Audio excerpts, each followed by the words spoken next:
This is not just para sa ekonomiya or para sa bayan. Para sa ating lahat ito ng mga mamamayang Pilipino. The Graduate School of Law, particularly the Master of Laws program of San Sebastian College Recoletos, Manila, with the other conveners, the Youth Pinoy, Knights of Columbus, Areopagus Communications, bring you this voters forum, #CleanVotePH, after we have heard the debates of the candidates for this coming elections and their other public pronouncements. Indeed, this is the time for discernment. This is the time we help our kababayans to make the right and informed choice. Today, we will listen to the different sectors' representatives, and we invite our candidates and prospective leaders to listen to and discern and align their platforms of their government to the real needs, to the realizable needs in this time for this country. And this afternoon, we will engage in exchange of opinions, and in the intercourse, we could bring about a clear vote, a right choice. After all, the sovereign power emanates from all of us, from our voices. That matters. Again, on behalf of the administration of the San Sebastian College Recoletos, Manila, and the Graduate School of Law, Master of Laws program of this college, we welcome you all to this program. Thank you very much. Bravo, Baste. Thank you, Dr. Rodel Tatton, for the very warm and hospitable way you welcome everyone. And again, special thank you for the venue and being our organizing partner. Now we have with us a very talented and prominent young professional of this generation to help us course through the vital discussion today. To serve as our moderator, let us give a round of applause to our moderator, Adrian Alcantara. Hi, good morning. Good afternoon. All right. So, before we officially start our program, let us introduce our conveners for today and to thank all the organizations behind this much-needed event. First would be the Areopagus Communications Incorporated, the media organization that harness various platforms of social media to evangelize.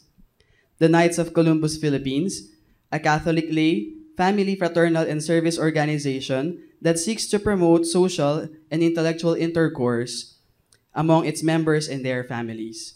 Youth Pinoy, a community of online missionaries of God with a vocation to use the gift of social media to reintroduce Christ's love and forge intellectual and spiritual exchange online. And of course, to San Sebastian College, Recoletos, Manila Graduate School of Law, a Catholic educational institution offering Master of Laws and is positioned to contribute to the national and international legal and political processes through education and research. Thank you everyone for joining us this afternoon. And moving on to our much awaited hour, let us introduce our panel. Ready na kayo?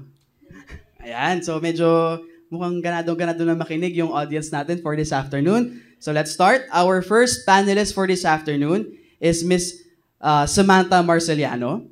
Please stand up.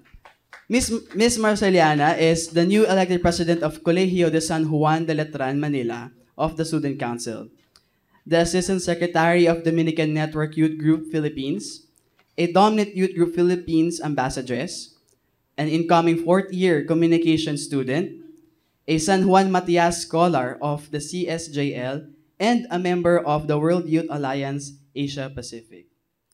Our next panelist is a senior student of the Graduate School of Law, a partner of Mateo and Jimenez Law Offices, chief of the PUP Office of the Legal and professor of the PUP College of Law, lecturer of the VAWC, KPL and other related laws, and the former chief of staff of the CBAC Party List Office of the Honorable Conchona Cruz Gonzalez. Please welcome Ms. Attorney Maria Cristina R. Jimenez. Our next panelist is a program coordinator, Peace Building of Human Rights and Good Governance Program from CBCP NASA, in charge of the Political Education Program of NASA, Mr. Edalberto Guyano.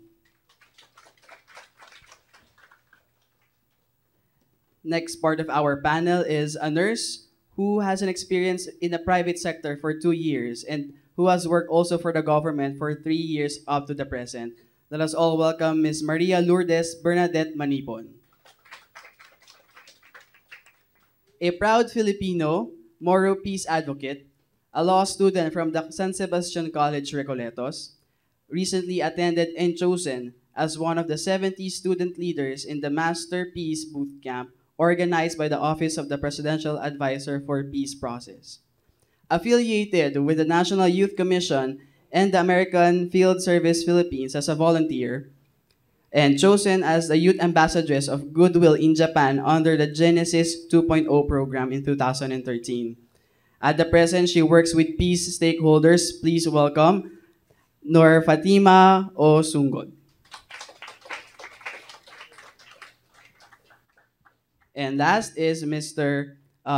Jose Descaliar, legislative staff of the party list for the past 3 congresses, a teacher of theology from Colegio de San Lorenzo Ruiz, Quezon City, a member of the Filipinos for Life, a father of 4 kids, and a grandfather of 1. Everyone, please welcome our panel for this afternoon. Okay na po ba kayo? Ayan.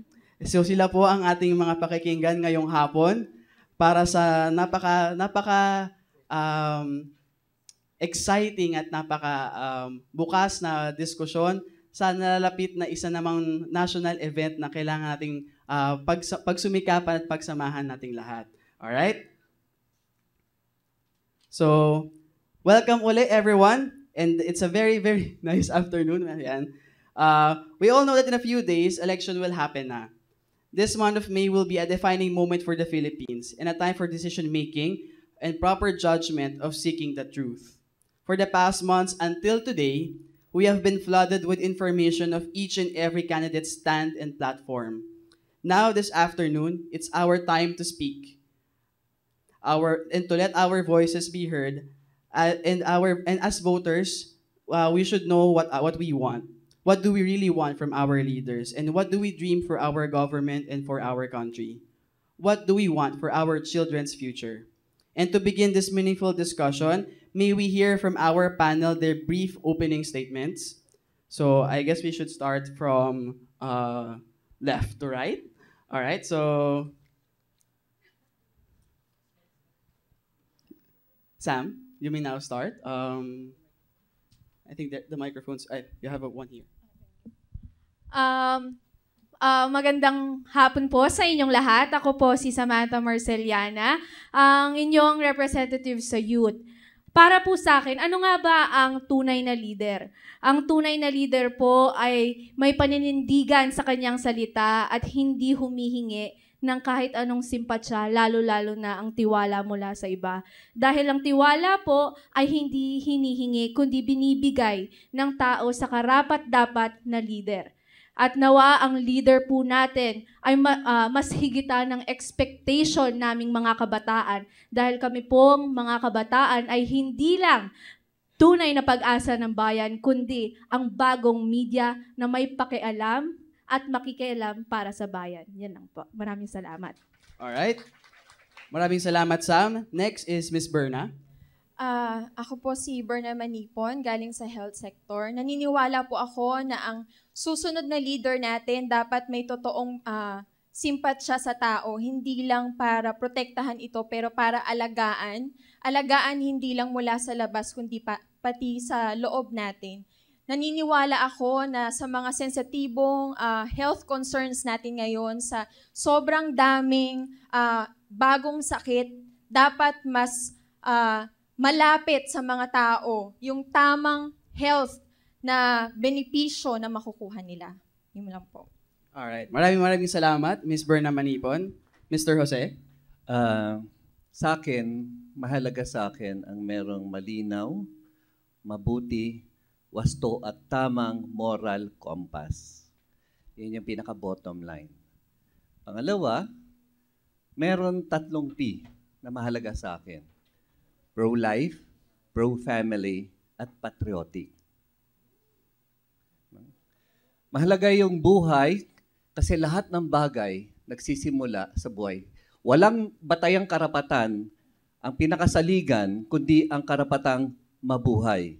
Karapatang magkaroon ng pangalan, karapatang mabinyagan at makita, masilayan ang sinag ng araw. Pangalawa, paano yabong ang buhay kung hindi sa pamamagitan ng pamilya? We need a community, a village to raise a child.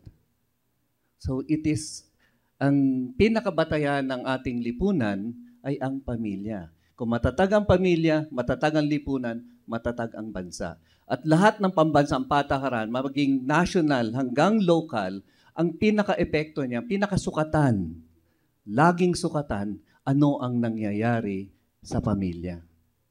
Maraming pwedeng sabihin natin, umuunlad ang GDP, tumataas ang GNP, pero magkano ba ang inuuwi ng mga magulang natin sa hapagkainan? Pangatlo, ang patriotismo. Marami nagsasabing makabayan sila, pero handa ba silang mag-alay ng kanilang sarili para sa bayan? Yun ang sukatan, yung pagiging patriotiko ng isang leader. Magandang hapon po sa inyong lahat. Maraming salamat, Mr. Jose. Mr. Ed? Magandang hapon sa ating lahat. Sa eleksyon po, tayo ang may kapangyarihan. Tayo po ang nilalapitan ng mga politiko. So nasa atin ang kapangyarihan. Ito po, yung ating boto po ay isang karapatan na pinaglaban ng ating mga ninuno. Kaya dapat nating pahalagahan. Huwag nating ibenta, huwag nating gamitin sa masama. Kasi ang ating karapatan ay may nakaakibat na responsibilidad. Ang ating responsibilidad po ay dapat nating alagaan para sa kapakanan ng ating bayan. Huwag nating isipin ang ating sarili. Dapat isipin natin ang kapakanan ng ating bayan. Kung tayo po ay ganyan ang ating isipin sa eleksyon na ito, tayo po ay magtagumpay. Maraming salamat. Maraming salamat po, Mr. Ed. Fatima? Isang mapagpalang at mapayapang hapon po sa ating lahat. Ako po ay si Nur Fatima Sunggod, isang Moro po. At kumakatawan po sa mga tao po sa Mindanao, particular po yung mga Bangsamoro na nagka-clamor po for peace and development, genuine peace and development.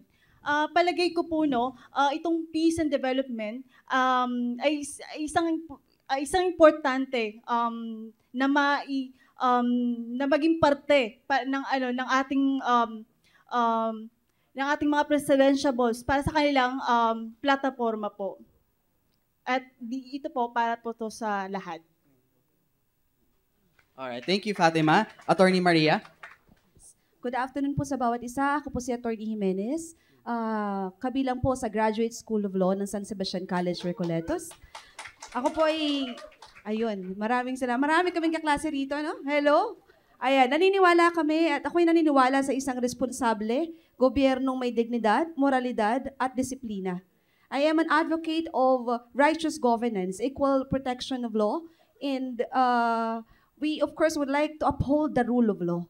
No, ayaw namin na mawalan ng posisyon o ng role ang isang abogado sa ating gobyerno. So, nagkapasalamat kami sa programang ito na magkaroon kami ng pagkakataon na mabigyan ng paalala ang ilang ating mga botante sa pagpili ng tama sa eleksyong 2016. Maraming salamat po. Alright, thank you, Attorney Jimenez. We would like to acknowledge the presence of the Master of Law student of San Sebastian College, Recoletos. Hi, good afternoon. And the law students of the Polytechnical University of the Philippines. Hi, good afternoon. Thank you for joining us today. And the employees of the KCF API. Ayan. Hi, good afternoon. Ayan, so, ready na kayo? And medyo relax lang tayo, no? Medyo magkakwentuhan lang naman tayo ngayong afternoon. And bago tayo mag-proceed doon actually, we would like to encourage everyone to tell your friends na wala dito na live streaming tayo with Facebook, right? So, ayan. Youth Pinoy page. So if they want to check out what's going on here sa forum natin. They can log on to Facebook. And if you want to tweet yung mga magagandang opinions, yung mga natutunan ninyo para sa hapon na to, you can tweet and use our hashtag for today, #CleanVotePH. Alright? So, simulan na natin ang pagtutweet. And, para medyo pasimulan na natin ang forum para sa hapon na to, no? Noong mga nakaraang buwan, nagpresenta na ng mga plataforma, mga bagay na gustong pagtuunan ng pansin ng mga presidentiables natin, di ba? Pero tayo, bilang boses ng ating mga sektor, ano nga ba yung mga bagay na gusto natin dapat pagtuunan din ng pansin? So anyone can answer. If lahat naman tayo may mics right now, so anyone can start the conversation. Ano nga ba ang importante para sa sektor natin? Tayo bilang mga boses kung saan tayo nanggaling. Alright? So, anyone? You can start, Sam. Para naman po sa kabataan, hindi po mawawala ang edukasyon. Kung sasabihin natin, meron na tayong K-12, meron na tayong mauunlad na paaralan, pero kung titignan natin, nung ako'y pumunta nung nakaraan sa Davao, makikita natin ang kakulangan, hindi lang po sa upuan, libro, kundi sa eskwelahan. Makikita mo ang kakulangan din sa pagbibigay ng benepisyo para sa mga estudyante. At pangalawa, poverty. Opo, poverty, given na po yun, pero ito po ang nagiging core kung bakit hindi rin nakakapag-aral, may nagnanakaw, at ito rin po ang nagiging sanhi ng pagkawalang pakialam ng tao. Yan lang po. Maraming salamat, Sam. Berna? Sunod-sunod na rin po. Sunod-sunod na yan yata yung magiging proseso natin. Siguro po, mas wala akong naririnig ngayon about sa kung ano ang plano nila sa health. Nakakalungkot kasi dalawang bagay yung tinitignan natin. Una, yung pagbibigay ng serbisyo at pangalawa, yung nagbibigay ng serbisyo. Una, kapag pumunta ka sa public hospital ngayon, sa sobrang daming pasyente, hindi ka talaga makikita agad-agad. Hindi ka mabibigyan ng proper service. Kahit na sabihin mo na sobrang emergency mo, from the list of all the emergencies, pipila ka pa doon. Ano talaga yung talagang halos 90-10 na. Hindi na 50-50 90-10. Bago ka bigyan talaga ng atensyon. Pangalawa, hindi mo rin masisisi yung mga taong like ako sa isang government hospital na nagtatrabaho kasi sobrang dami talaga naming pasyente. Minsan, ang isang nurse, kung pupunta po kayo sa amin, 1:15 sa isang ward, pero ang ward po namin, 4 po doon, intubated pa. So, bilang nurse, kami po, sinusulong talaga namin ngayon ang comprehensive nursing law. Pero sobrang hindi talaga kami nabibigyan ng atensyon, contractual pa rin po ang ibang mga items namin. Wala nga kaming permanent item, JO pa kami, para makakuha kami ng experience, kailangan pa namin magbayad sa ospital para makakuha kami ng sapat na experience at later on, aalis din kami. Kasi wala kaming kinabukasan dito. Yung healthcare system natin, sana bigyan talaga ng atensyon ng ating mga politicians ngayon. Alright. Maraming salamat, Berna. Maliban doon sa sinabi nila, lalo higit yung usapin ng kahirapan. Yan yung numero 1 naman problema natin simulat sa pool. Nagrevolusyon ng 1896, nagrevolusyon ng EDSA, revolusyon ng EDSA 2, ang usapin lagi kahirapan. Pero dagdagan ko na lang po, kanina kasi, share ko lang ang isang maikling kwento. Papunta ho ako dito, hindi po ako nag-drive ng Scotcheck kasi I want to share, not to decongest the traffic, to be part of the solution. Pero ano nangyari sa akin? LRT1, tumirik. May tumirik na tren sa Arpapa. Kaya kailangan kong bumaba, pababa sa Abad Santos, naghanap ng jeep, traffic. Sakay ako ng taxi, traffic din. Kaya dumating po ako dito late. Na-traffic pa rin. Nasa tapat na ho ako ng San Sebastian. Traffic pa rin. LRT1 extension papuntang Bacoor, hanggang ngayon, ilang taon na yan, hindi pa nasisimulan. Ang naitayo pa lamang sa LRT7, mula San Jose del Monte papuntang Trinoma EDSA SM North, ano pa lang ho, notice na dito itatayo ang station. At saka nagte-testing pa lang sila ng lupa. Ilang taon na yan. Ilang taon na rin nagpalit ng master plan ng train system natin. Ang daming nakatayong poste papuntang North Rail. Hanggang ngayon, binawi yung project. Kasi meron daw anomalya. Kaya ngayon, nag-bidding na naman. So another cycle na naman. Ano ang plano sa usapin ng transportasyon? Pangalawa, bakit may decongestion sa Metro Manila? Metro Manila is several thousand kilometers lang. 12 million ang day population natin. 10 million ang night population natin. Bakit nagpupuntahan ang 10% of our population sa Metro Manila? Dahil walang development sa kanayunan. Bakit may gera sa Mindanao? Dahil pinapabayaan. Walang malinaw na development plan. Pag pumalit ang presidente, papalitan ng development plan. Pag pumalit si mayor, papalitan ng development plan.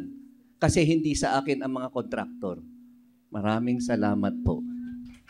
Alright. Maraming salamat po, Brother Jose.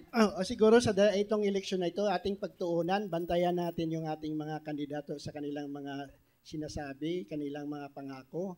At alam natin, 30 years of after EDSA Revolution, walang nangyari.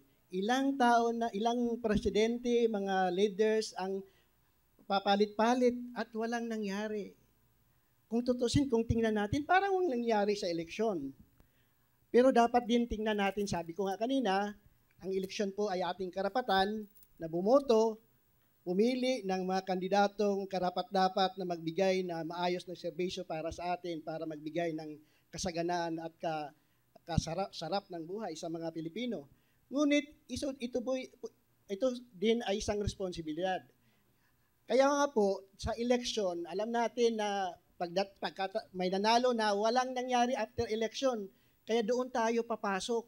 Ang ating tungkulin hindi lang pumili, kundi ganun din bantayan ang ating mga kandidato. Yun nga sa sawing palad po ang nangyari kahit na yung EDSA Revolution. After EDSA Revolution, wala na tayo. Pinabayaan natin sila. Anong gawin nila? Nagkawatak-watak ang mga organisasyon. Yun nga, dapat tayo po ay magkaisa.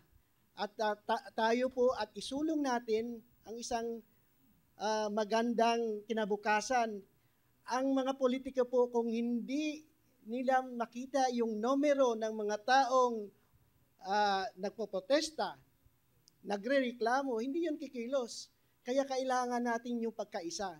Pagkatapos ng eleksyon na ito, alam natin, mga politiko ay nangangako at kung sino man niya manalo, ay kailangan nating bantayan na yung kanilang pangako ay kanilang tuparin para sa kaayusan ng ating bayan. Ayan, maraming salamat po, Brother Ed.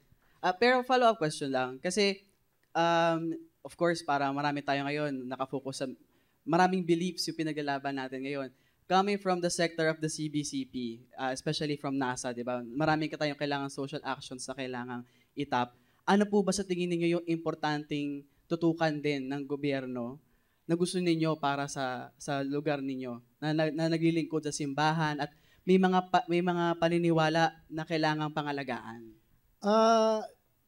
Para po sa akin, I'm not bringing here the voice of my organization. Para sa akin po, yung karapatan ng mga tao, yung basic human rights ng mga tao po, yung hanap buhay, pagkain, di ba, edukasyon, pabahay, at ano pa, yung mga basic rights ng tao, human rights, na dapat, kasi yung ating pamalaan ay isang signatory sa UN Declaration of Human Rights na dapat ipatupad, dapat pilitin nila na gawan ng paraan upang maibsan. Kasi yun naman din ang kanilang mandato bilang mga leaders ng ating bansa na talagang bigyan ng sapat na serbisyo ang ating mga mamamayan. Halimbawa yun nangyari sa Kidapawan, yung ating mga magsasaka ay kulang ng suporta sa kanilang pagkain.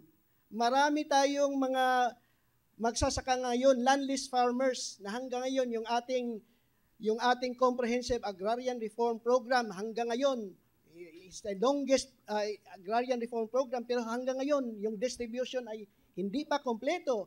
Ang ating mga manggagawa, marami tayong manggagawa na imbes mga regular ay naging contractual. Look at PAL, yung PALIA, yung Philippine Airlines Employees Association. Hanggang ngayon, pinaglaban nila for how many years regular employees sila. Pero ngayon, nakabinbin kung talagang ipagpatuloy pa nila ang kanilang pagka-regular employee o contractual. At alam natin na ngayon, ang kinabukasan ng ating mga anak, may kasabihan tayo yung ating mga magulang noon, mga anak, mag-aral kayo upang magkaroon kayo ng trabaho. Pero ngayon, wala na. Marami ng mga kabataan na nag-graduate, walang trabaho. So, hindi na totoo. Ngayon ay kung sino yung smart. So, mahirap yun. Huwag ka lang globe. Alright, thank you, Brother Ed. Attorney Jimenez? Hindi ba, dagdag ko lang tama yun, Ang nakikita naman namin dito, hindi lang yung kakulangan sa paggawa ng batas. Minsan na nagiging problema o kadalasan, yung implementasyon nito. No? So maraming politiko ang nangangako na maipapatupad ito, katulad ng Freedom of Information Bill. Ilan ng kongreso ang natapos at nagsimula ulit na halos abot kamay na. Nandun na naalala ko pa nung ako pa yung nagkatrabaho sa Kongreso, nasa bicameral, pareho ng naaprubahan ng bicameral committee, naibigay na sa magkabila, pero wala pa rin. So, maraming nangangako na sadyang napapako. At maraming batas na present na nandyan, kaya lang hindi na i-implement. So, siguro a leader with talagang willpower, na meron silang disposisyon na ipatupad kung ano yung dapat nilang gawin. At para ma-uphold naman yung batas na hindi nasasayang, magkaroon ng dignidad yung ating mga batas ay pinasa ng ating mga legislators. Maraming salamat, Attorney Jimenez. Fatima? Balik lang po ako sa kaninang Yes, oo. Sa amin naman po, sa aming Bangsamoro, usaping pangkapayapaan po at saka kaunlaran. Bakit po ito mahalaga? Bakit po ito dapat bigyan din ng pansin at tuon ng ating next na administrasyon? Kasi po, ilang taon na po ang nabuwis na buhay dito sa usaping kapayapaan. Ilang milyon na po ay naigastos ng administrasyon, ng gobyerno, at ilang libo na po yung naulila ng mga tao, at yung mga tao po na civilians, na-displaced po sila. At until now po, they are still left at the crossroads of these conflicts po. Sa usapin naman pong pangkaularan, kailangan lang po dyan yung tamang insure insure po yung provision, yung pagbibigay po ng distribution ng basic social and health services po na hindi po dumarating po sa mga kanayunan po. Kasi ako po, galing po ako ng Cotabato at saka Maguindanao last week po. So nakita ko po doon yung kakulangan ng mga social and health services po. So dapat po ito pong conflict, ito po yung usaping pangkapayapaan at saka yung kaunlaran ma-address po ng next administration. Ayan, maraming salamat, Fatima. By the way, we have some props na nandyan sa inyong mga seats. Kung gusto nyo express na nag-agree kayo sa mga opinions ng ating panel, you can raise the blue one.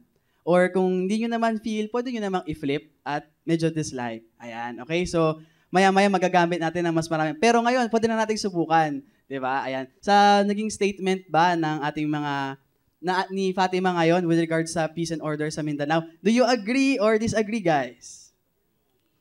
Agree. Marami naman pala talagang nakakapansin din, di ba? Maigi, at least tayo nagiging mapagmatsyag din tayo mga mamayang Pilipino, di ba? Attorney Jimenez, for your opening statement, do you have any other things to say pa po ba? To add? Gusto kong iwasang komentuhan yung sa BBL, no? Kaya lang, since andun na tayo sa topic na yon, baka pwede na. Umusad na tayo doon, no? Oo, para na, simulan na natin. Dire-diretso na tayo. Yes. Naintindihan ko naman yung ating kapatid from Mindanao. Sabi nga, walang higit na makakaunawa liban dun sa mga taong naroroon sa pook na yon. Kaya lang, ang problema sa aming profesyon, of course, sa legal profession, una, dapat malaman natin ano ba yung content nung Bangsamoro Basic Law. Although, of course, hindi natin tatalakayin yun ngayon. Oh, yes. Pangalawa, ito ba ang tamang sagot sa ating problema doon sa Mindanao? Alam mo, ako yung nagtataka, kanina nga nag-uusap kami. Kasi every year, sa Kongreso meron tayong General Appropriations Act na talaga namang ito ay dapat nilalagyan ng alokasyon sa bawat lugar at departamento, executive man, judiciary o legislative. And surprisingly, sa ilang dekada na ng taon, talagang yan ang reklamo ng ating mga kapatid sa Mindanao na hindi nakakarating sa kanila, hindi na ibibigay, kaya nga nagkakaroon ng ibang avenue na baka magkasolusyon kung sakaling will be opening na magkaroon ng agreement katulad ng Bangsamoro Basic Law. Kaya lang, siguro sa amin, mas maganda kung ito ay magdaan sa tamang proseso na talaga namang pwedeng katulad ng ibang bansa ay mai-address yung problema nila, pero at the same time, the proper procedure and upholding the rule of law. Kasi sayang naman kung dapat yan? Sa batas lang, gagawa na tayo, pwede na? Or constitutional amendment pa ba ito? So sana ma-uphold natin yun para hindi masayang yung history din ng Philippines, talagang ma-protect natin at ma-address natin ng tama yung problema nila. Maraming salamat, Attorney Menes. Magandang i-tweak natin yung tanong, no, para mas maka-join tayo lahat din. Sa naging plataforma na narinig natin sa mga presidente about sa Mindanao, sa tingin nyo ba, tama na ba yun o may kulang pa? Especially sa areas na pinanggagalingan ninyo. Kasi syempre, lahat kayo well-represented kahit saang lugar, di ba? So sa tingin nyo ba, may kulang pa o tama na yun? Talagang ang daming kulang. Hindi na kulang. Maraming kulang. Oo. Unang-una, siguro dapat, of course, may mga presidential boss na nagsabi na ituloy nila yung peace process. Talagang napaka-importante yan.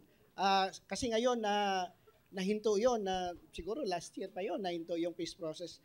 Habang walang pag-uusap ng kapayapaan, talagang walang mangyayari sa ating gustong mangyari sa Mindanao na magkaroon ng kapayapaan. Of course, kailangan talaga i-address yung problema ng sinabi ng ating kapatid kanina, yung kahirapan. At alam mo, napaka-ironical na ang Mindanao ay nagbigay ng maraming asset sa ating bansa, pinanggalingan ng maraming produkto, pero in terms of budget ay kunti lang.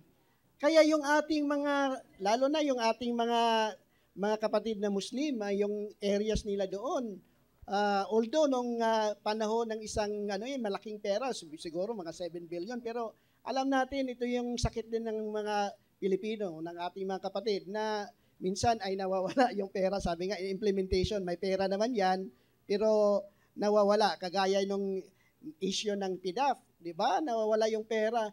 Yun nga ang isang kahirapan sa ating bansa dahil yung mga nasa itaas, yung sabi nga natin yung ating mga pinuno, mga leaders, ay sila lang yung nag-uusap-usap at sila lang nag-tawag dito, nag-allocate ng budget kung magkano ang ibibigay ko diyan. Kaya pagdating sa baba, talagang wala na. Imbis magkaroon ng kaunlaran, alam natin yung areas diyan ay talagang, sabi nga natin, ang Mindanao, land of promise. Pero alam natin ngayon nangyari sa Mindanao. Anong promise doon sa Mindanao na makita natin? Tama. So yun nga, dapat talaga pagbigyan ng pansin ng ating pamahalaan na talagang yung sinasabi kanina natin, yung mga kaunlaran ay dalhin doon sa kanayunan.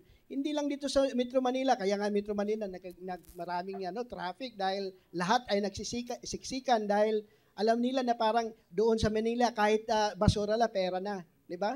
Pero hindi yun isang dignified work. Kaya dapat talaga yung kaunlaran ay dalhin sa kanayunan at yung ating pamahalaan, alam natin ngayon, sabi ko nga kanina, ganun pa rin, pangako ng pangako sila, pero dapat talaga nating bantayan at ating igiit ang ating karapatan. Ayan, nag-agree ba kayo kay Brother Ed? Ayan, kung may questions kayo sa ating panel, pwede kayo lumapit dito sa unahan sa medyo bandang kanan ninyo. May tatanggap dito at para i-ready kayo kung meron kayong mga question. Okay? Alright, so next, Sam? Para naman po sa akin, oo, may mga plataforma nga po ang ating mga tumatakbo sa mga posisyon. Ngunit, ayun nga po, may mga problema tayo sa Mindanao tulad ng edukasyon din, transportasyon, lalong-lalo ng health services na sinabi po kanina. Pero may nakatuon din po ba sa climate change sa Mindanao? 'Di ba wala po? Siguro kung mas makikinig tayo sa bawat kandidato at mas magiging mangingialam tayo sa bawat sinasabi nila, siguro malalaman natin at mapagpapatanto natin na hindi pa nasusolusyonan nga ang peace process eh.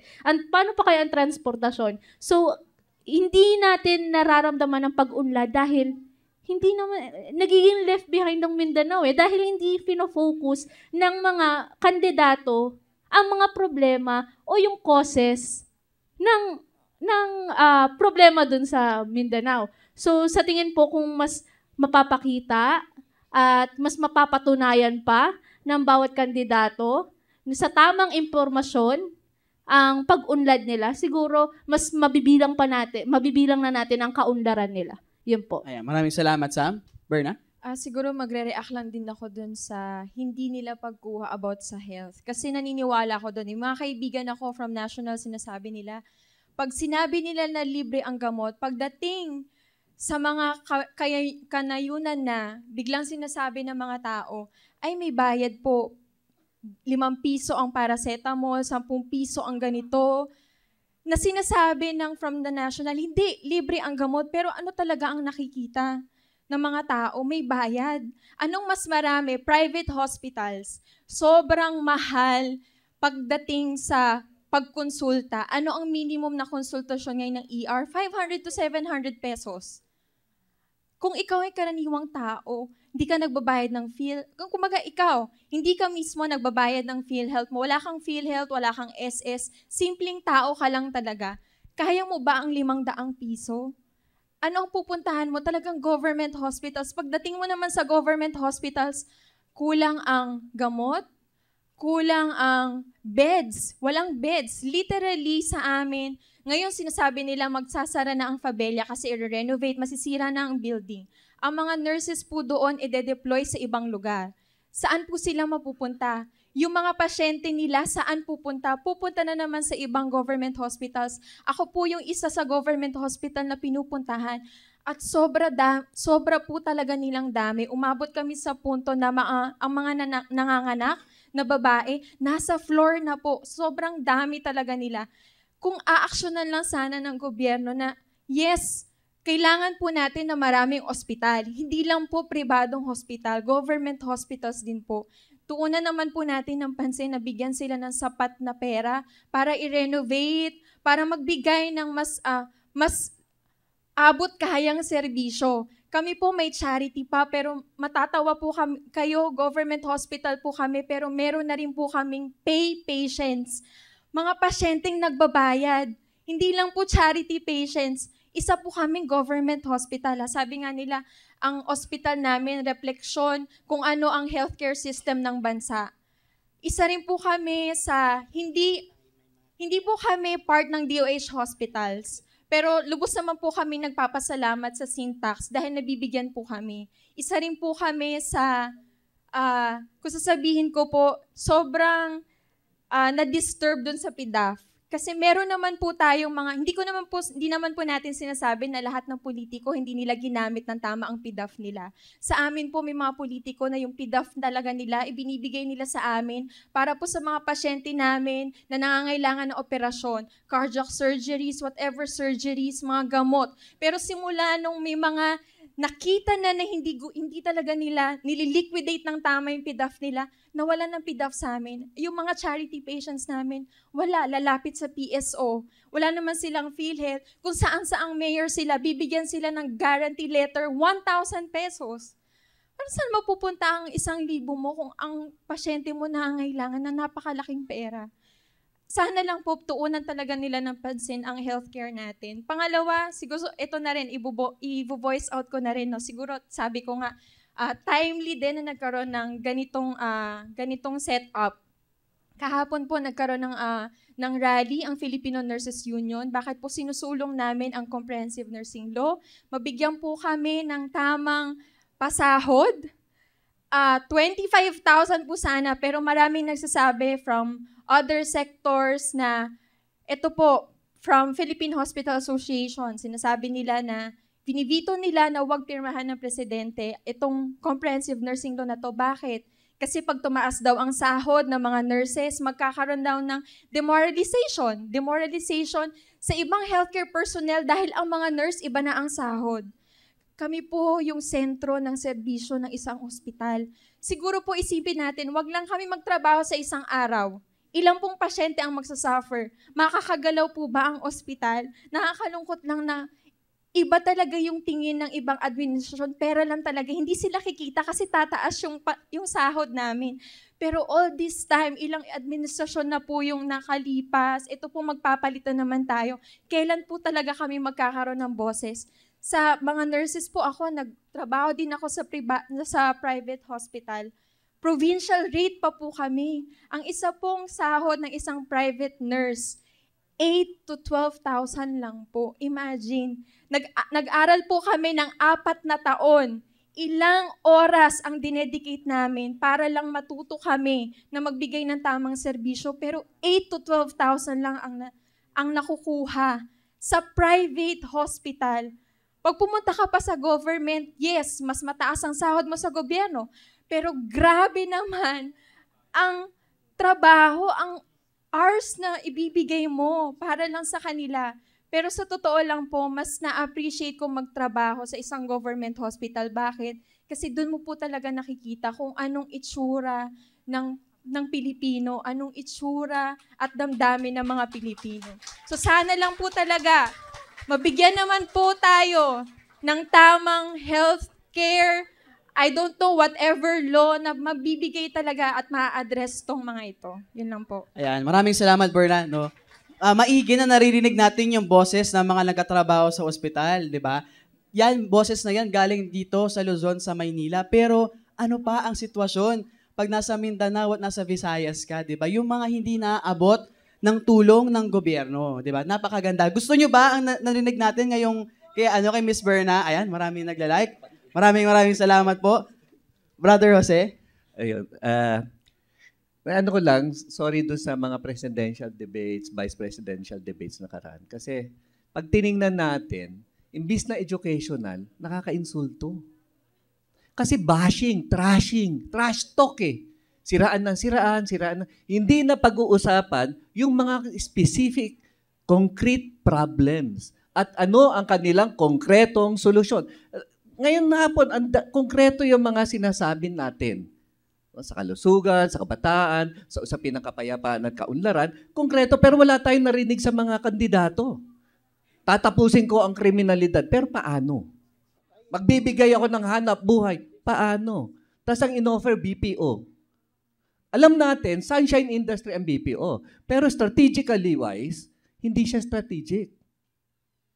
Ang strategic para tiyakin ng economic growth natin, I would agree, siguro ang ating taga-NASA, is agriculture. Tayo ang agricultural country na walang food security. Is it ironic? Ang laking insulto. Tayo nag-train sa Vietnam. Andito ang iri. Pero tayo nag-i-import ng rice. Diba? Saan ka nakakita ng gano'n? Tayo ang nagtuturo sa kanila, tayo ang walang trend. Yung tinuruan natin, okay. Tayo, hindi. Ano ang problema natin? Ano ba problema ng Pilipino? Yung ating moral compass. Yung mga Pilipinong botante, usapin din niya na moral compass natin eh. Yung conscience natin. Ang mga politiko natin, we deserve the politicians we elect. Kasi, may problema din tayo as a Filipino, as a culture. Tapos, ang media, sorry sa media, mini-miseducate tayo. Sasabihin nila, debate yung trash talk. Siguro mag-a-agree sa akin yung mga lawyer. Tama? Diba? Tapos pag tinignan natin, implementation. Ang dami natin batas, hindi ma-implement. Simpleng implementation. Bakit? Biglang nagbabago. Halimbawa, yung master plan natin ng LRT, transportation. A case in point, yung interchange ng LRT1 at saka MRT3, LRT7. Dapat yan sa kanto ng Mindanao Ave, West Ave at saka ng EDSA. Ilang beses nilipat yan. Ngayon, nasaan ang interchange? Sa harap ng Trinoma. Ang tanong doon, bakit nasa harap ng Trinoma ang interchange na kung galing ka ng LRT7, maglalakad ka ng 250 meters. Kung galing ka ng LRT1, maglalakad ka ng 500 meters sa arawan. Bakit nandoon sa Trinoma na dapat nandoon sa junction? Na pagbaba mo ng LRT1, lipat ka ng LRT7. Kung gusto mo mag-LRT7, galing ka ng LRT7, pagbaba mo, lipat ka ng MRT3. Tanong ko lang yun. Siguro sana masagot ng kinauukulan. Bakit nalipat ng ilang beses? Kasi ang mga leader nating ine-elect, walang moral, walang matino, tama, wastong moral compass. Moralidad ang usapin ng bawat Filipino. Maraming salamat po. Maraming salamat, Brother Jose. May question tayo coming from the audience, no? Para kay Attorney Jimenez. May isang kandidato na naglalayong lutasin ng kriminalidad sa 3 hanggang 6 na buwan. Bilang abogado at rule of law advocate, kaya po ba talaga ito? Kaya ba? Siguro kahit hindi abogado, kayang-kayang sagutin yan. Ano yan? Yan yung sinasabing mga, pasensya na po, wala naman tayong minimension na pangalan, no? If I may, minsan talagang hindi ka panipaniwala kung hindi man sasabihin na trash talks. Pero, siguro may willpower talaga siya. Kaya lang, as much as yung good intention ay nandun, nakita naman natin, tayo ho ay merong Luzon, Visayas, Mindanao. Ilan hong region yan? At ang atin pong mga susolusyonan sa kriminalidad ay hindi lang isang sindikato, 2, 3 o ilan. Meron pang terorismo. Ano? So how will you handle criminality in just 5 to 6 months? No? It's really good kung mapapatupad po natin. Why not? We would love to, 'di ba? Gusto natin 'yon. Kaya lang posible ba? Maliban na lang siguro kung anong klaseng rule of law yung ipapatupad natin.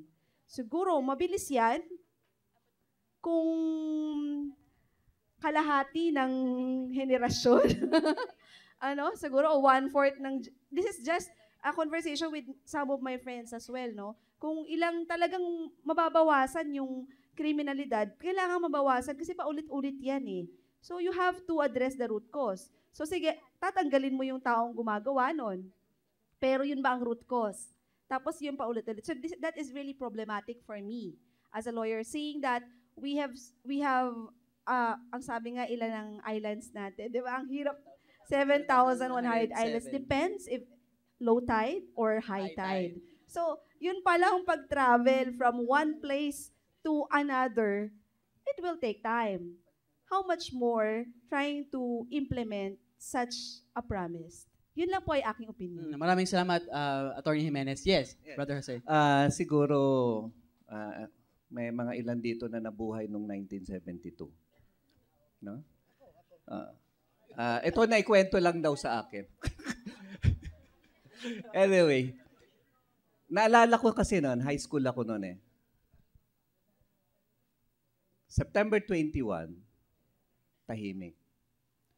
Paggising namin ng madaling araw, walang TV, walang radyo. Widescreen, gumagana lang ang radyo. Tapos a few days after, si Lim Seng Firing Squad, live TV.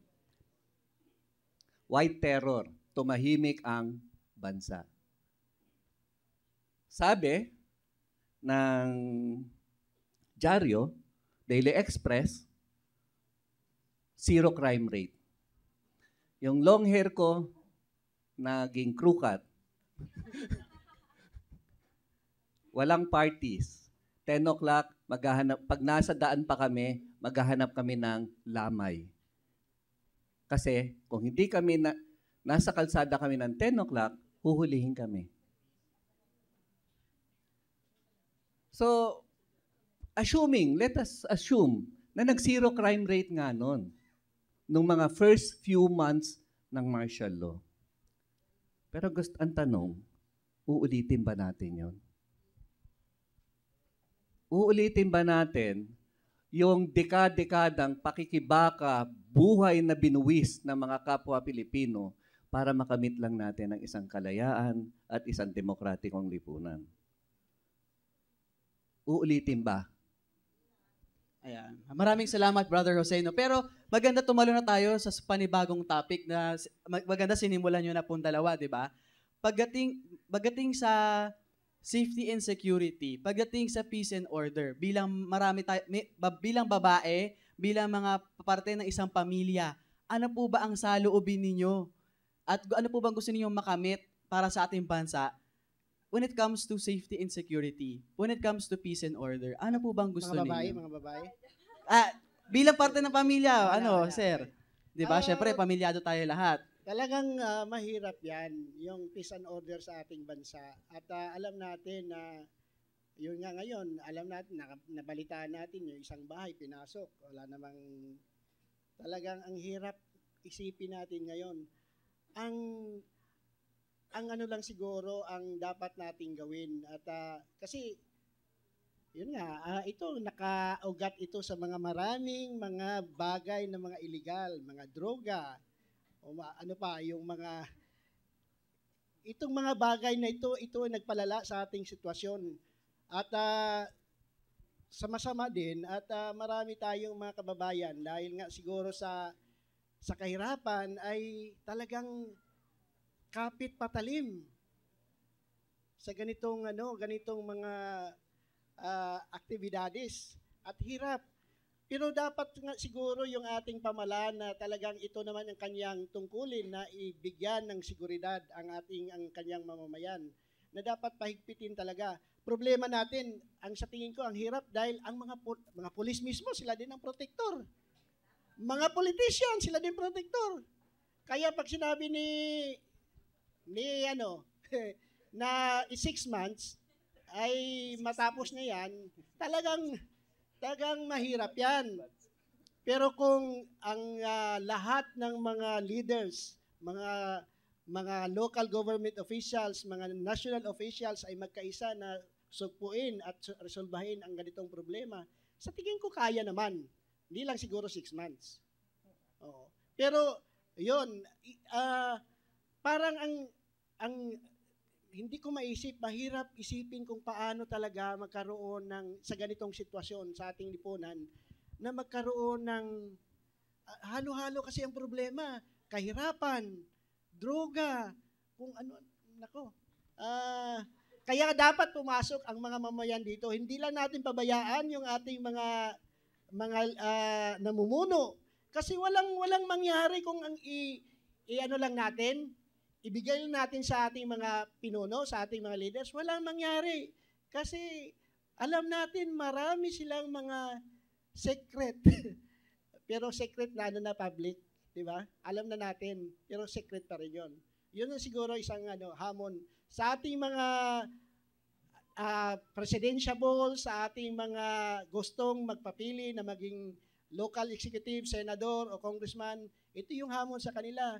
Yung tunay na serbisyo para sa mga tao, yung para sa karapatan ng nakararami, sa kaayusan ng nakararami, hindi lang sa kanila ang dapat nilang isipin. Alright, maraming salamat, Brother Ed. We would like to acknowledge first the presence of the KC-FAPI Executive Vice President, Ms. Maria Teresa G. Curia. Good afternoon, ma'am. Thank you for joining us today. Alright. Gusto na sana din natin na marinig din yung mga questions. Baka may gustong itanong yung mga kasama natin this afternoon. Ayun, yung mga lawyers natin, baka may tanong. We have Miss Jenny sa likod, yung na babae naka-stripes. You can approach her for questions. Ayan.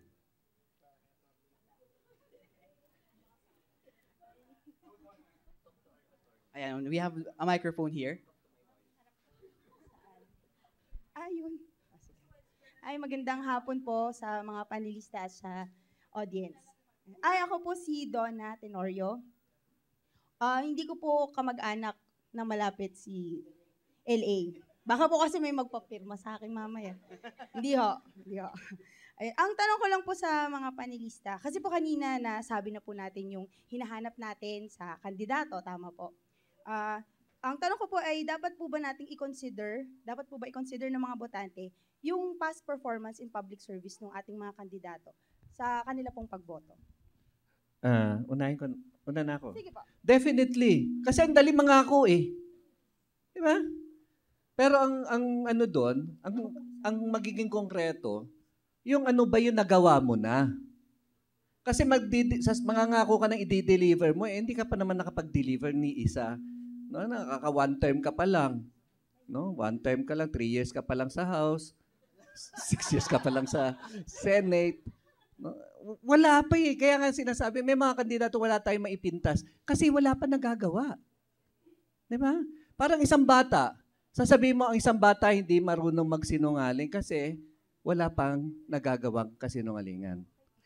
No? So performance, no, speaks for itself. Ako rin po naniniwala. Tsaka siguro dito papasok yung talagang background check. Hindi lang yung mga nagawa niya, kundi siya mismo bilang tao, bilang Pilipino, bilang ina, bilang ama, kung ano man po yung role na ginagawa niya sa pamilya niya, dapat din po makita rin yun. At yung parang sinasabi nga, tell me who your friends are and I will tell you who you are. Kung sino ka talaga. Kasi mahirap naman po yung tignan nga natin yung mga nagawa nila in the past. Pero ano bang klaseng tao siya? Para naman po matatakot ako kapag puro yung mga nagawa lang niya pero ito pala yung karakter niya. Parang doon naman po ako medyo hesitant.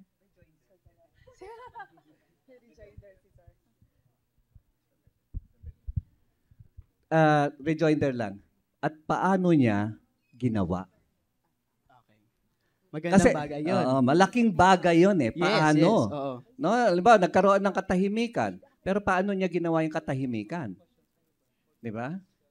Kasi magandang isipin na napakaganda ng intensyon, pero kung paano mo ginawa, isang bagay na maganda rin i-consider natin bilang mga botante. Kasi sa morality and ethics, di ba? Yes. Yung intention at saka yung method, yung means. yung deeds na ginawa mo.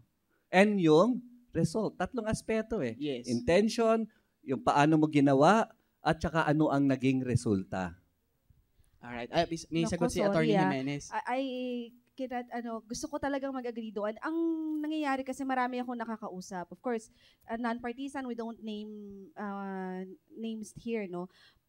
Yun ang nagiging problema. Gusto ko siyang iboto kasi kaya niya tong gawin. At hindi naman daw niya gagawin yung mga dating niyang ginawa.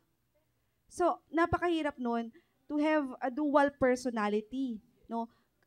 Papaano mo ba maigagampanan ang isang posisyon na hindi yun ang talagang you're used to do it. Ganun na yung pamamaraan ng iyong paggawa. Tapos all of a sudden, gagawin mo iba. So, although hindi naman tayo nag-judge, pero kung hayagan naman na ganun, siguro maging matalino lang po tayo sa pagboto. Sabi nga tama yung kanina, kung ano yung meron tayong leader, we deserve that because we voted for them. No? Of course, hindi ko naman inilalahat. Marami namang hindi lahat yun ang binoto. Pero kung ano yung binoto natin, kung ano siya, yung past record niya, maganda huyang basihan. Napakagandang basihan. Pero hindi naman ibig sabihin wala siya sa posisyon, maidagdag ko lang, wala siyang naging posisyon, hindi na siya maaaring tumakbo. Otherwise, ang mangyayari ho nito, sa politika, magpapalitan lang ng apelido. Nakikita niyo ho? Kasi they are the ones who had track record in the said position. Diba? Or in related positions. Which I understand. Kasi naiupo na siya doon, more or less, kaya niya na itong hawakan. Kaya lang kung magiging ganun po yung ating pananaw, dinidiscount natin yung mga ibang kandidato na wala pa sa ganung posisyon. Ang mangyayari, sila rin po yung magkakaroon ng pangalan. Tapos after few years, makakasalubong ko yung iba kong mga kasama, sila lang naman na nagpapalitan. No? Sila lang naman yun. Kasi nga, wala naman tayong alternatibo. No? So ang akin lang po, wala po kami sinasabing kandidato, maging matalinong pagboto. Ang hirap, sabi ko nga sana lahat na lang sila nasa iisang personalidad kasi all of them have positive traits. And not all of them are perfect. So sayang. So be wise voter po. Yun ang aking panawagan. Okay, nag-agree ba kayong lahat? Ayan, nag-agree naman. Kung meron kayong gustong tanong, andyan si Miss Jenny to accommodate your questions. Ayan. Meron pa po ba? Okay, meron pang, si Fatima, sorry. Go. Sa akin mo namang opinion, yung usaping na pagkonsidera ng mabilis na aksyon. Sa akin po naman talagang absolutely dapat. And ito po, nanggagaling po to sa kolektibong action. Hindi lang po ito, hindi dapat po tayo aasa lang sa ating mga leader. Ang para ma-achieve po natin po, kailangan po natin ng partisipasyon dito. 'Di ba? Kasi yung ating yung goal nito is shared po, collective para po to sa atin. Kailangan manggaling din po sa atin at saka sa ating mga leader.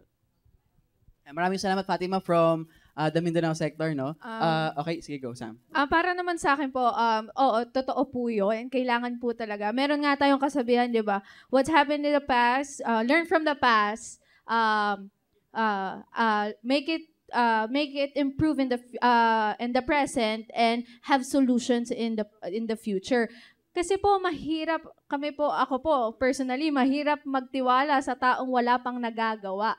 So, hindi po yung nagagawa within words, laws, kundi yung may nagawa na feasible at makikita mong umuunlad. Hindi yung nagawa ko na to, papabayaan ko na to. Hindi. If you want change, you need consistent na pagtatrabaho. Kasi, kung makikita mo, for example, ako bilang isang kabataan, makikita ko, gaya nga po sa transportation, paulit-ulit na lang po. I mean, sa atin una nang galing ang mga jeepneys, tas yung ibang bansa meron na rin po. Pero bakit hanggang dun lang tayo? Hindi ba po? Meron po tayo mga kandidato na sinasabi na wala pa silang nagagawa. Pero tayo bilang isang kabataan, paano ko makukonfirm o paano ko malalaman na totoo ba to o hindi? Kundi makikialam ako.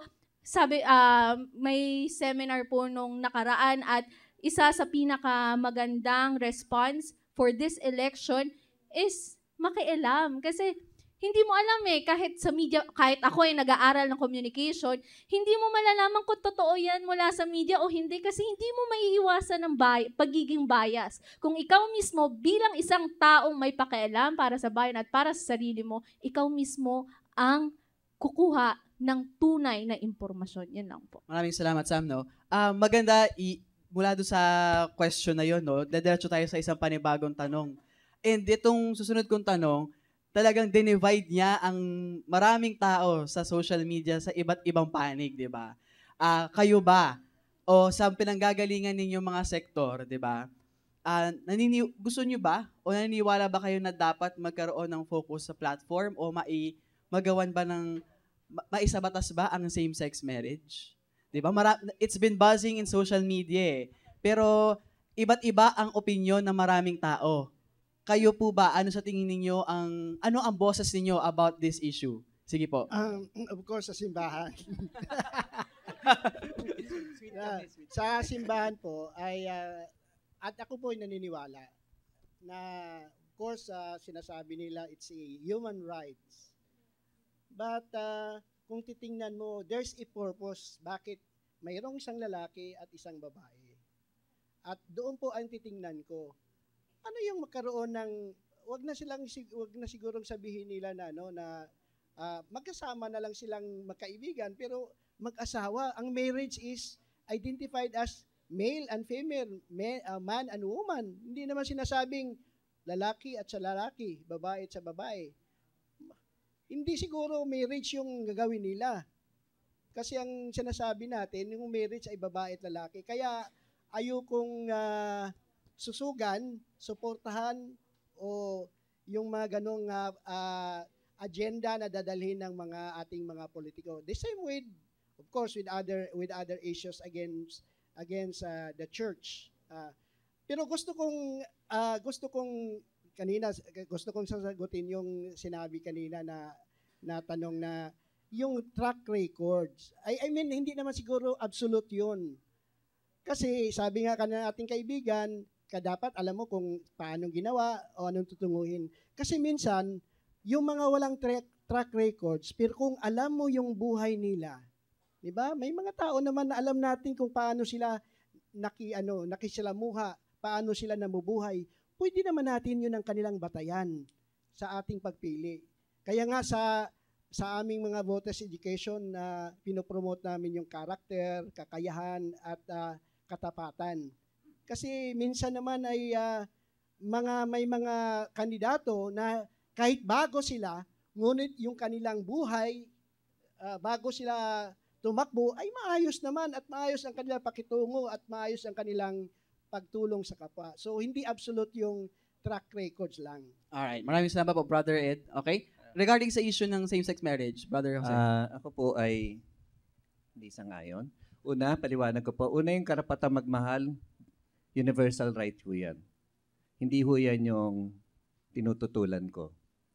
Lahat tayo may karapatang magmahal. Ngayon, on the finer points, anong klaseng pagmamahal? Agape ba yan? Philia ba yan? Eros ba yan? Or is it nationalistic love? Patriotic love, no? So maraming love. So we have to differentiate. What kind of love are we referring to? Now, ano yung issue ng same-sex marriage? Now, I would like to differentiate, distinguish marriage and unions and relationships. Relasyon, makipagrelasyon ka kahit kanino, problema mo yan eh. Decision mo yan. Wala akong pakialam dyan. Walang pakialam ang gobyerno. Walang pakialam ang simbahan. Decision mo yan.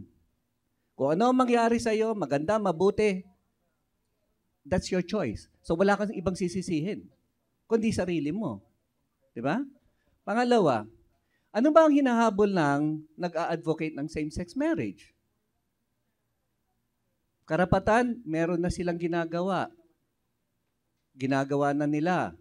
Kung usapin ng relasyon at sexual relationship, ginagawa na nila. Kaya nga biglang tumaas ang HIV/AIDS. No? Pag tiningnan natin sa data, ang HIV/AIDS incidence ang taas sa men having sex with men, MSM. Anyway, pag sinabi natin, bakit sila nag-advocate ng same-sex marriage? Kasi habol lang naman nila doon, property rights. Yung asawa ko, magkaroon ako ng karapatan sa property niya. Siya magkaroon ng karapatan sa property ko. Community property. Bear with me, lawyers. Ngayon, pwede mo naman ikutan yung property rights. Magkaroon kayo ng unions. Like any business union.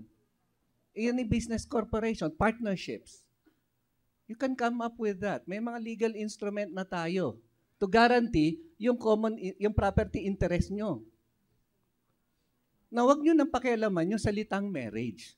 Call it by any other name, but not marriage. Business, relationship, whatever. Kasi marriage, ang culture natin, Kristiyano, majority, at meron tayo mga Muslim brothers and sisters. I think, correct me if I'm wrong, bawal din naman sa relihiyon nila yon. Ang same-sex marriage, am I right? Opo.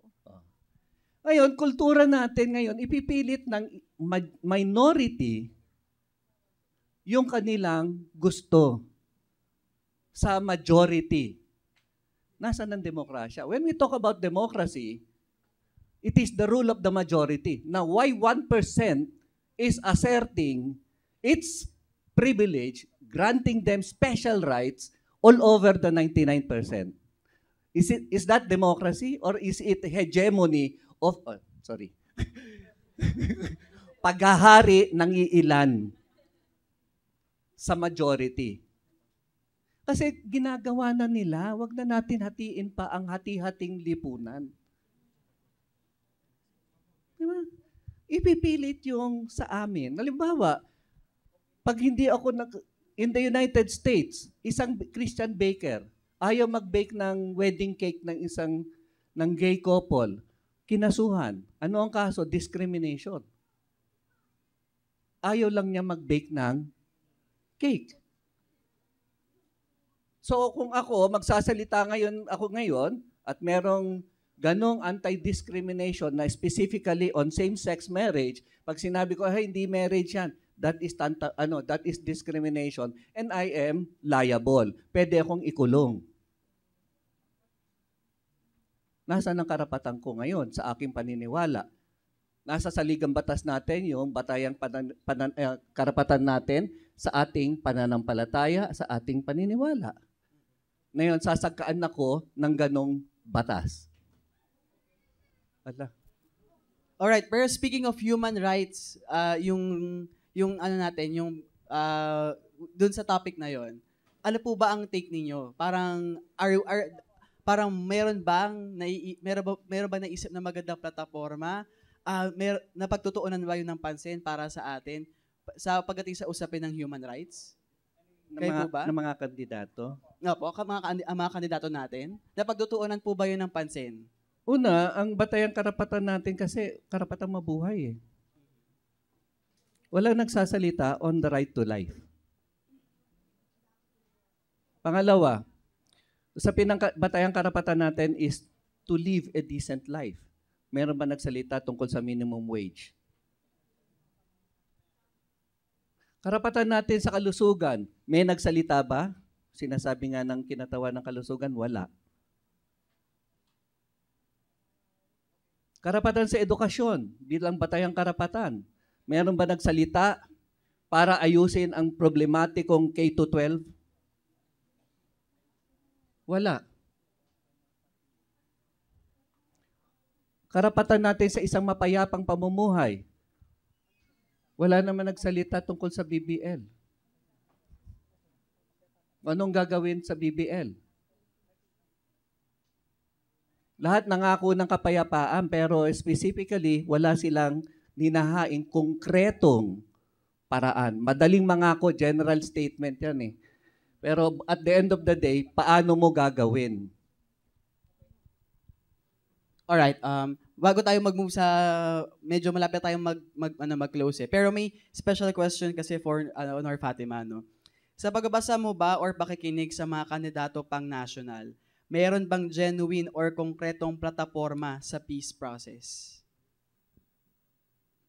So, tinatanong ako kung ano yung... Kung meron ba, yes, oo. Sa mga narinig mo, sa nabasa mo, na lumabas sa bibig ng ating mga kandidato, may narinig ka bang specific na platform para sa peace process? Wala po.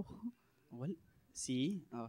At anong side natin towards that concern? Kasi po, pag sinabi po nating usaping pangkapayapaan po, di ba, kailangan po, yung matters po, kailangan i-take yan on the table po.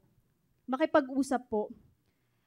Pero ang nangyayari po kasi general po statement ang naririnig lang po natin sa ating mga presidentiables. So, sana po, yun nga, sinusulong ko din na na pagtunan nga itong usaping pangkapayaan, hindi lang po general statement, kundi po mayroon pong konkreto. Kasi po, kapag po natin itong peace in Mindanao, development will follow po. Maraming salamat, no? Magandang tingnan mo natin yung usaping pangkapayapaan bago yung pag-unlad, no? Kasi napaka-importante na ligtas yung mga tao natin na nandun sa lugar na yon. Okay, may iba pa bang questions mula sa ating audience? Ma'am, yes? Okay, may comment muna ako bago yung question. Alright. Dito Okay. po. Pwede po pakilala po muna kayo, Ako ma'am? po si Mrs. Amorante sa kababaihan ng Maynila. Apo. Okay. Marami sa napapansin natin sa mga nagsasalita na mga very vague nga ang mga pangako pero ni isa walang konkretong programa o kaya suggestion na sistema kung paanong matutugunan yung pangangailangan ng may hirap. Number 1, simple, portable water. Ang daming may sakit, malnourished na nga, hindi sila maka-access na bumili ng isang bottled mineral water. Basic. Yung nutrition, basic. Nagkakasya na lang sa basic need, pati clothing, sa ukay-ukay. My goodness. Kailan kaya makakatikim ang mahirap ng medyo bago naman na tama? So, talagang hindi rin pinag-uusapan. I don't know kung napapansin ninyo, paano iangat yung mahirap kung lahat pina-privatize? And nobody is talking about anong pananaw mo sa privatization. PGH, basic yung hospital ng orthopedic. Saan pupunta si mahirap? May isa pang kandidato, of course, hindi ko sasabihin pangalan, na sila ay para sa mga disenteng tao. Ano yung disenteng tao sa kanya? Yung hindi nagnanakaw ng kuryente, sana po tanungin ang mahirap, bakit sila nagnanakaw ng kuryente? Kasi tayong mahirap, wag tayong basta boto ng boto na ang basis nga natin, andyan ang eleksyon. Sana may mga ganitong noong pa ginawa. Kasi ang naririnig ng mahirap, kung ano lang yung nakita sa TV, na puro naman bayad, no? At saka yung endorso ng mga data ko, no, na bayad din. Tayong mga botante, tanungin natin, nalalaman ba ng sapat ang bituka ng anak natin, ng pamilya natin? Huwag na tayo doon sa issue ng mga malayo pa yan, yung mga sa... Importante yung issue ng Mindanao, importante yung issue ng mga train, etc. Basic muna tayo. Kasi yun ang naiintindihan ng mga taga rito. Salamat po. Maraming salamat po. Additional pala, no? Hindi sapat yung nagawa na. Di ba importante din yung paninindigan ng taong yan kahit siya baguhan? Okay. Maraming salamat po, ma'am. Nag-agree ba kayo doon? Nag-agree ba kayo doon? 'Di ba?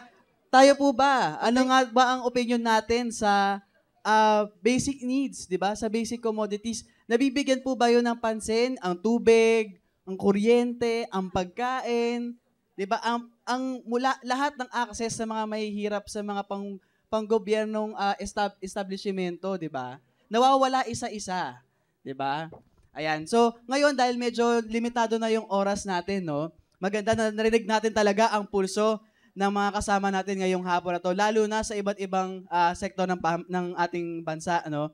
Pero ngayon, para kung bibigyan kayo ng pagkakataon na marinig muli yung boses ninyo, sa pagboto ngayong Mayo, ano ang ating dapat natandaan bago natin piliin ang kandidatong ating pagkakatiwalaan para pamunuan tayo?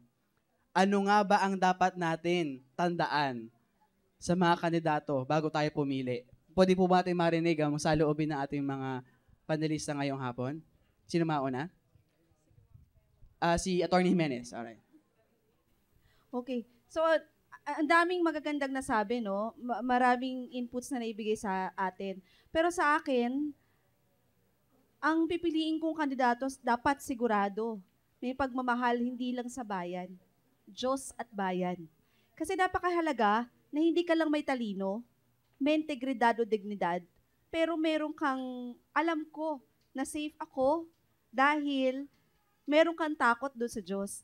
So, madali sigurong, mahirap kasi talaga lahat ng trabaho. So, dalawa lang. Yun lang sana, no? Lahat naman, ang qualification sa isang posisyon, hindi naman ganun kakomplikado. Although, mga tumatakbo, marami. Kaya, yun ang gusto ko. May dignidad, disiplina, responsable, at Diyos at bayan. Ayan, maraming salamat, Attorney Jimenez. Nor Fatima? Sa akin naman po, no, dadagdagan ko lang po yung sa kanya at isisentro ko lang po sa usaping pangkapayapaan po at sa problema sa Mindanao po, no. Gusto ko po kasi sa isang leader, sa next leader po na kailangan po niyang maintindihan, maunawaan kung ano po ba yung root causes ng problem po. Bago po siya makapagbigay ng isang solusyon na tunay talagang makapagbibigay ng kapayapaan at kaunlaran sa Mindanao. So sana po sa ating leader na inyong iluluklok sa darating na eleksyon, sana po yung taong alam niya po, hindi lang po base sa kanyang personal na opinion, base po sa kanyang prejudice po na nakikita sa ating sa TV, sa media. Pero dahil po sa naiintindihan niya po at kaya niya pong i-unify yung mga iba't ibang sektor kasi po hindi lang po Moros ang bumubuo sa mga tao sa Mindanao. Kailangan po meron siyang capability na ma-unify po itong at makapag-establish ng common ground to attain peace and development. Yun po. Alright, maraming salamat, Nor Fatima. Brother Ed? Gusto kong i-emphasize yung ating boto ay may social responsibility. Kaya siguro, mahirap ako magsabi na mag-iwan na paano tingnan kasi parang ang hirap pipiliin yung ating mga kandidato. Ang gusto ko lang ibilin siguro, sabi ko suriin bago piliin, pag-usapan ninyo sa inyong mga komunidad, sa inyong mga pamilya, kung sino yung dapat ninyong iboto. Siguro, umpisahan na natin yung kaugalian na kung tayo bumoto, hindi lang para sa sarili nating ang iniisip natin, ating pamilya, ang ating community. Pag-usapan natin. Minsan siguro mali yung ating binuboto as a community, pero at least tayo po ay nagkaisa. Kasi ito ay mahirap, hindi tayo nagkaisa sa ating mga ginagawa, isip pamilya at saka komunidad. At wag tayong padala diyan pag tayo po ay bumoto, wag nating sabihin na ay hindi dahil hindi manalo ay wag kong iboto. Iboto nyo sa tingin nyo kung yun ang gusto nyo. Huwag kayo magpadala kung ano yung sinasabi ng iba. Tapos, iboto nyo huwag nyo sabihin yung ito siguro, itong kandidato na ito ay nauntog na. Baka maging matino na. Huwag kayong maniwala. Mali yan. Kasi kahit na yung mga matanda, mas lalong garapal sa pangungurakot. At huwag nating iboto yung lesser evil. Kung talagang evil yan, huwag niyong iboto. So, yun lang po at maraming salamat. Maraming salamat, Brother Ed. Brother Jose? Sa akin po, mahalaga sa aking discernment o sa aking pagsusurit, pagninilay na ginagawa po, usapin ho ng ano ho ba ang moralidad ng taong ito. Paano siya nabuhay? Paano siya nabubuhay ngayon? Paano siya umaabot sa mga desisyon? Kaya nga sabi, minsan may mga tao na walang track record sa paglilingkod sa gobyerno, pero may track record sa pribado. So doon sa track record, makikita natin paano ba siya nagdidesisyon. Anong klaseng moralidad meron siya? Siya ba ay tama, wasto at mabuting moralidad?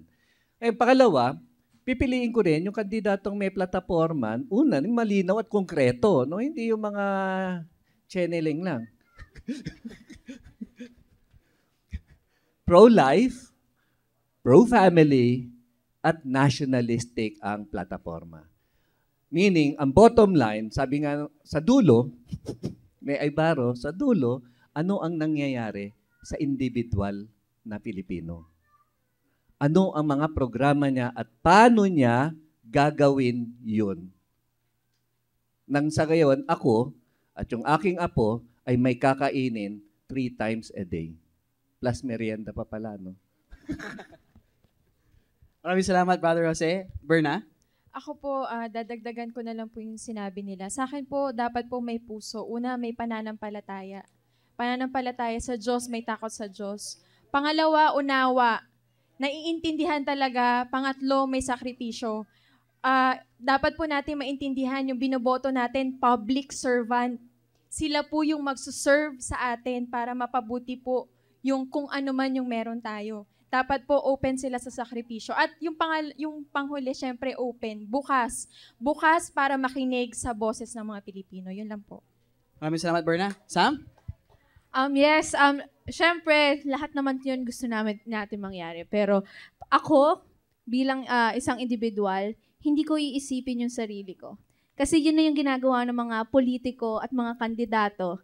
Kaya nga nagkakaroon ng trash talk, gaya po sinabi ni brother. Kasi ganun sila nagmamalinis para sa kanila. So, bilang isang tao, hindi ko iisipin yung sarili ko, kundi yung mga taong nasa paligid ko. Kasi hindi lang naman ako mag-isang uunlad eh. Sabay-sabay tayo. sabay-sabay tayong uunlad at sabay-sabay tayong boboto dahil karapatan natin yon. And we should practice our right to vote. Hindi yung sasabihin natin na madami namang boboto eh, ano namang halaga ng isang boto.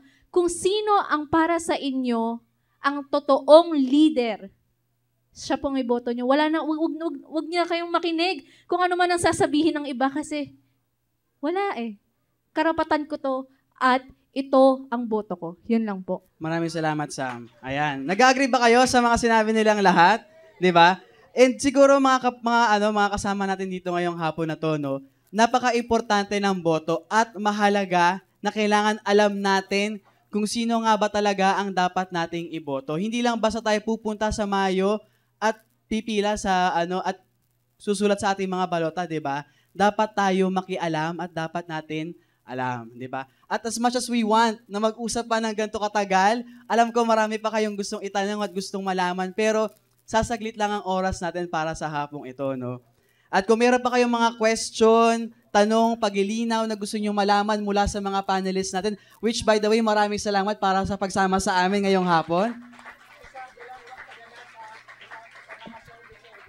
Ayan, okay. At may pinapahabol pa si Brother Ed, huwag daw tayong papadala sa mga survey, di ba? Kung ano ang gusto ninyo, yun ang isulat ninyo, okay? Ayan, alright. So, maraming salamat ulit, panel. And dahil dyan, gusto nating pasalamatan din yung mga umattend at sumama sa atin ngayong hapon, no? Napakaganda na nandito kayo para iparinig ang pulso at boses ng ang mamamayang Pilipino. Ayan, so, itong ginagawa natin to ay napakahalaga. Of course, para matulungan natin yung mga kababayan natin sa pagboto, sa pag-iisip, at dahil dyan, matulungan pa natin yung pangarap natin bilang mga mamamayang Pilipino. Maraming salamat sa pupunta at magandang hapon po sa inyong lahat. Again, maraming salamat sa ating mga panel. At may idea na ba tayo kung sino ang iboboto natin? Mahusay. Ngayong hapon na ito, may magbibigay sa atin ng talk. Ang pangalan ng talk na ito ay Lord, Guide Us With Your Grace, Discerning for Whom to Vote in the National and Local Election. Let us welcome with warm applause Father Jerome Siciliano, Executive Secretary, CBCP, Permanent Committee on Public Affairs. Magandang hapon po sa inyong lahat at maraming salamat sa Areopagus Communications for inviting me to give some words regarding the electoral process that we are going to undertake this coming May 9. Magre-react na lang po ako doon sa mga binanggit ng ating speakers. Kanina ho, napapakinggan ho natin lagi yung etika at saka moralidad. Ang sabi ho ng isa sa mga speakers natin, kailangan magkaroon ng ethics at moralidad sa ating pong pamayanan siguro, sa gobyerno, sa Estado. Nung kami po ay nagkakaroon ng Truth Forum dito sa Radyo Veritas, meron pong isang dating kandidato na kami po ay hinarap at tinanong namin kung ano yung kanyang mga naging karanasan nung siya ay nangangampanya. Ito ho ang sinabi niya. During the time, they were standing on the platform of ethics and good governance, including morality. Yun nga lang daw ho kapag nagsasalita na ho sila sa harapan ng mga tao, hindi daw ho ito rumirehistro at hindi daw ho ito nagiging very interesting sa mga nakikinig sa kanila. Ang sabi ho ng kandidatong ito, Father, mahalaga pa rin para sa kanila yung matugunan ang kanilang mga basic needs. When you talk to them about moral principles, when you talk to them about ethics, they were not interested. Ganyan ho ang meron tayo sa ating lipunan. Lahat po tayo puro praktikal na mga pangangailangan.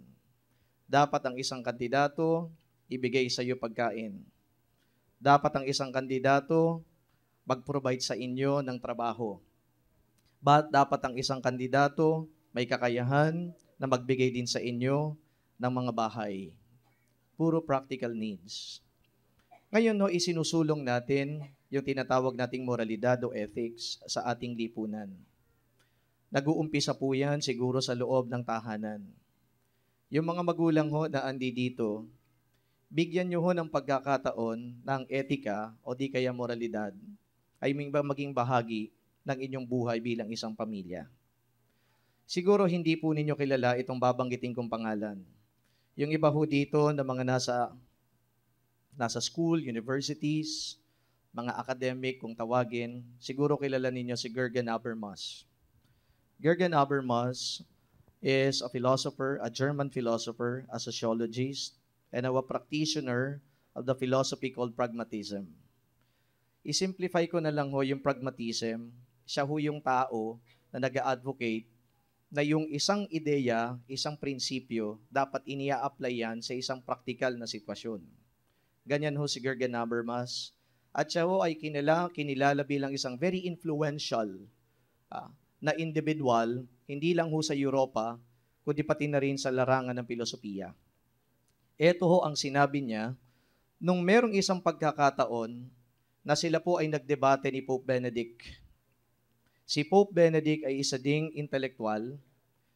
Ang sabi yun ni Jürgen Habermas ay ganito, if you talk about development, if you talk about growth of the people, governments will not be enough to bring development to the people.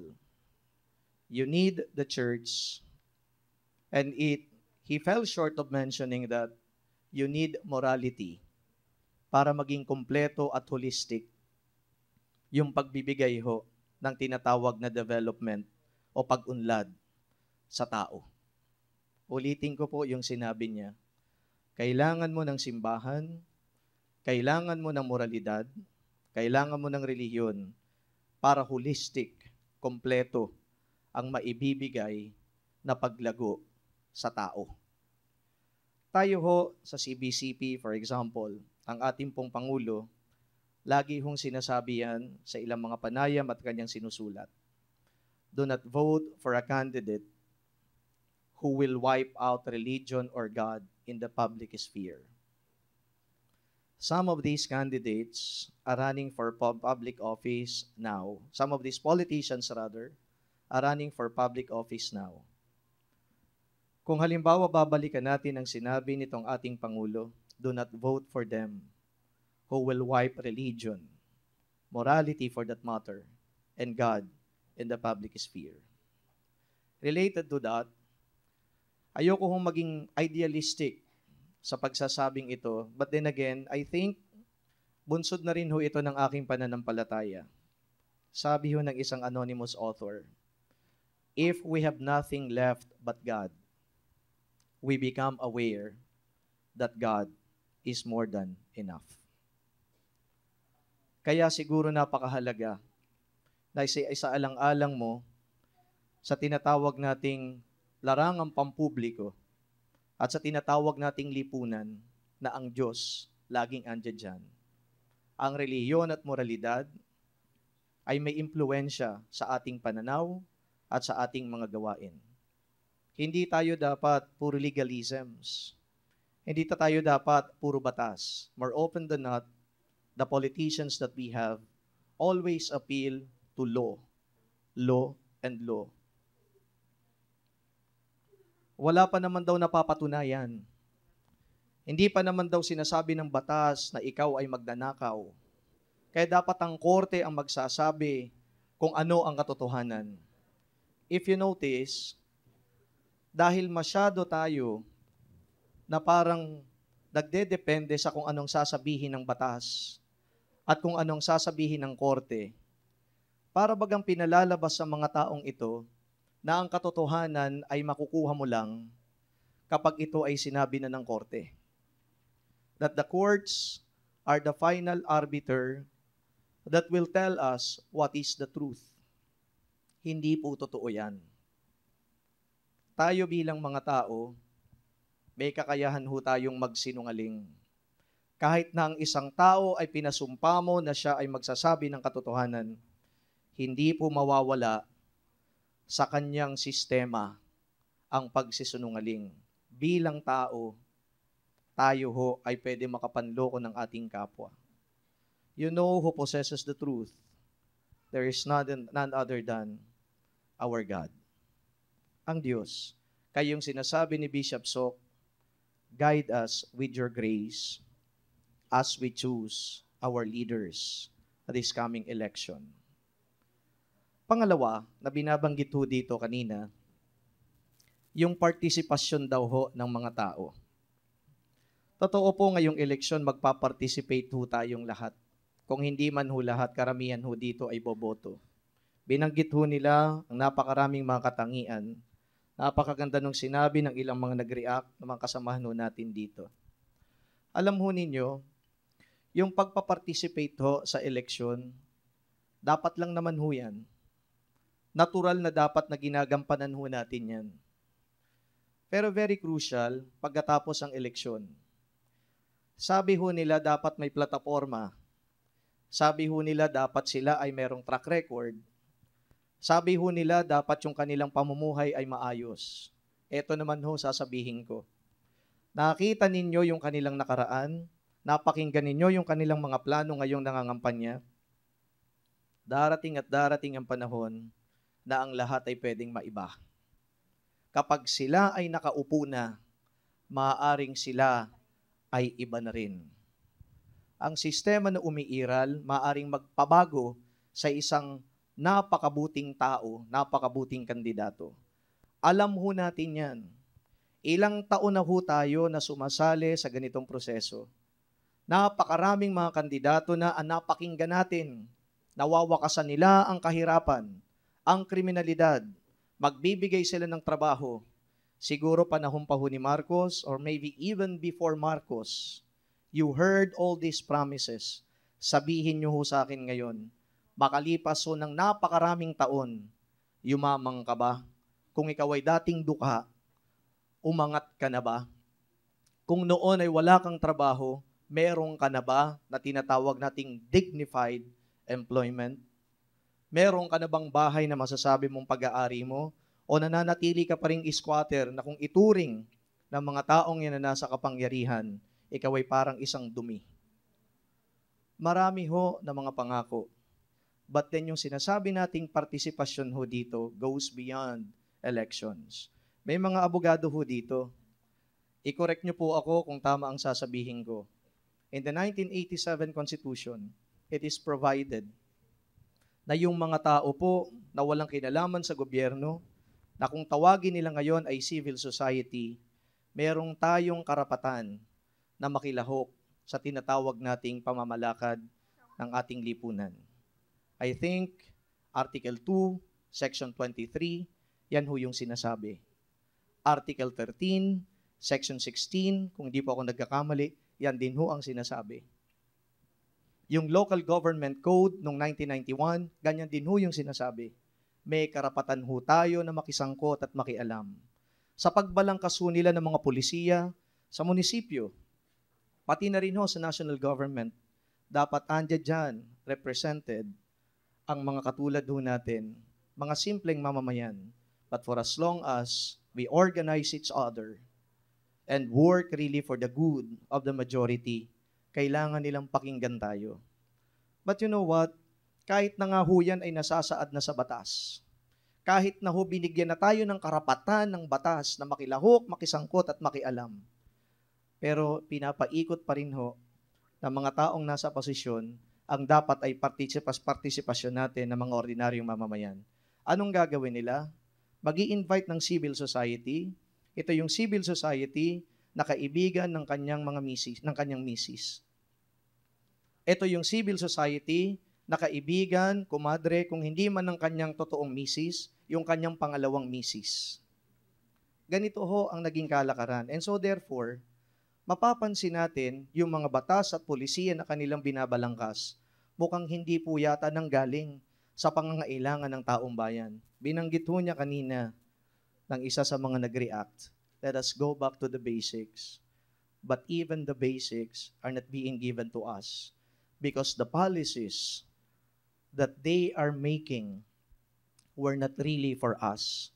Kung tayo ho at kayo, basic ang kailangan ninyo, yung pangangailangan nila, sobra pa sa basic. Kayo yung pangangailangan nila na sobra pa sa basic, yun ngayon ang kanilang tinututukan. Sila ngayon ang nagkakamal ng pera o salapi na dapat ay itinutulong sa mga taong katulad ninyo. These are the public servants that we have. And so, our participation should go beyond this May 9 election. Kung meron man ho kayo ditong gagawin, pinakamaganda, i-organisa po ninyo ang bawat isa. Gumawa kayo ng mga grupo at ang mga grupong ito ay talagang magsusulong ng inyong karapatan na kayo ay magpa-participate sa local governance, national governance, at ang simbahan po ay katulong ninyo sa ganyang gawain. The church has always been on the side of the poor. Not too many people may be appreciative of the church. When the church speaks, meron hong mga nagiging kritikal sa simbahan. Kinikriticize sila ang simbahan, na ang simbahan hindi dapat nakikisangkot sa politika, na ang simbahan ay hindi dapat nakikialam sa pamahalaan, na ang simbahan ay dapat tinututukan yung mga espiritual na pangangailangan ng taong bayan. Ito ho ang sinasabi sa batas ng simbahan. I talk about the code of canon law, na parang konstitusyon ng simbahan. Ang sinasabi lang ho sa code of canon law, a priest is not to run for public office. And a priest is not supposed to be a member of any political party. Sa ganyang pong konteksto, ang simbahan o ang pari ay hindi lamang po non-partisan, kundi dapat ay maging apolitical. Pero ho, yung usapin ng kahirapan, yung usapin ng inhustisya, yung usapin ng opresyon, yung usapin na hindi kayo natutulungan ng pamahalaan, I think these issues go beyond politics. Those issues are about life. Kaya kung ang simbahan man ay non-partisan o apolitical, ang simbahan ay naglalaan ng kanyang boses, nagpapahayag, hindi dahil siya ay namumulitika, kundi dahil gusto niyang makialam sa pamumuhay ng mga tao sa lipunan. At ang pamumuhay ng mga tao ay dapat na maging dignified. Ang pamumuhay ng mga tao, dapat nakakatanggap sila ng mga basic na serbisyo. If government fails in that respect, then the church asserts her so-called prophetic mission na tuligsain sila, konsensyahin sila, at pagbayarin sila. Sa makatwid, ang simbahan is your voice of conscience. And the church will not stop until we find the right leaders who will lead us and who will give us the life that we truly deserve. So yan lang po. Maraming salamat sa inyo. Maraming salamat, Father Joe Filiano.